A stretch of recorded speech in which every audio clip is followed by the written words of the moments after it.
gonna try to do this again.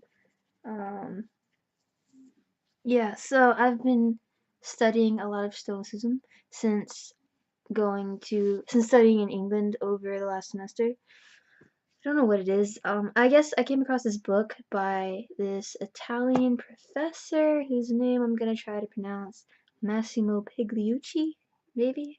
I don't know. He wrote this book called How to Be a Stoic, which is essentially about how to apply the ancient ideas of philosophers like Seneca and Marcus Aurelius and that kind of thing to modern day life. Um, Stoicism basically, really simple definition that doesn't encompass what it's all about, but in the interest of saving time, you can do your own research. It's about living a virtuous life and essentially every day just trying to be a better person than you were yesterday. Um, it's also about practicing self-control and not being super learning to not overreact to things, I guess. Um, because shit happens all the time, and it can be hard to deal with unless you practice it, right? So, there's this thing that Tim Ferriss refers to as planned suffering, which is what Stoics practice and have practiced for thousands of years, essentially forcing yourself to do things that feel a lot like suffering, just so that you can get spiritually stronger. Those are the words that Seneca uses in one of his letters to Lucilius. Seneca was a very prolific writer, but I think most of his philosophy is in the form of letters that he wrote to his friend Lucilius. I don't really know who Lucilius was, but they had like a conversation going over the years. I think it was like the last couple of years of Seneca's life that they had these letters going back and forth, and they're published like you can find them on the internet. You can buy books containing Seneca's letters, and they actually aren't they aren't difficult to read. The translations that I've read, um, they actually say a lot in very few words. You know, most of his letters were not more than like a couple of pages, and they're just so fascinating. I started off by removing sugar from my diet. Seneca talks specifically about, from time to time, just eating really plain food, and essentially just being grateful for it and finding pleasure in it. He recommends that Lucilius find the grimiest slice of bread he can find and enjoy it. So I did that for a day.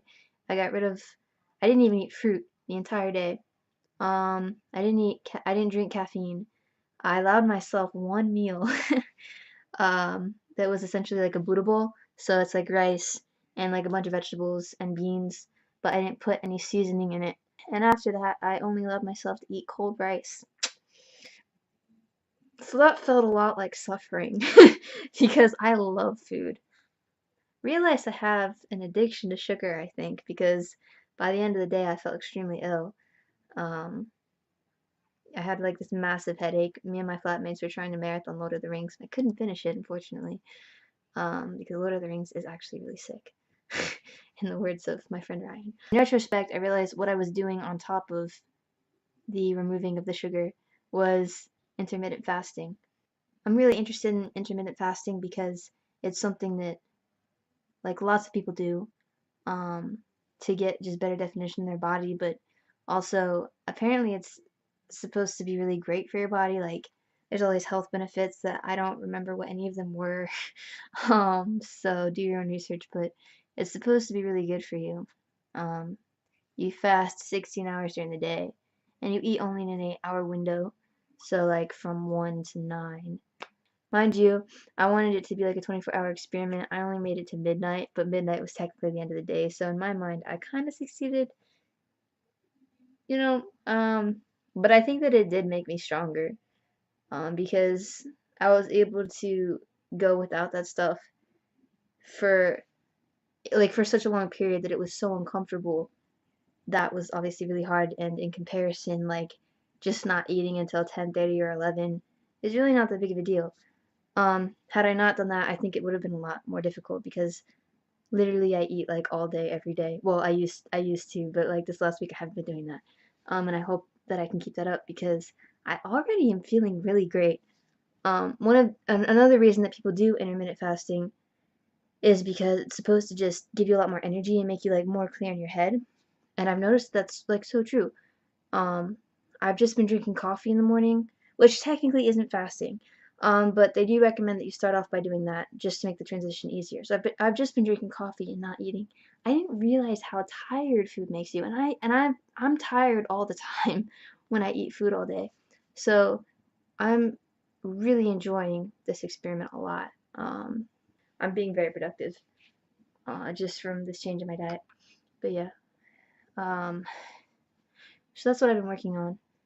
I'm just really interested in Stoicism, and I think that keeping a record of what I'm doing in this way will make it easier for me to remember certain things about what I'm learning. Doing this on top of the blog, and we'll see how it goes.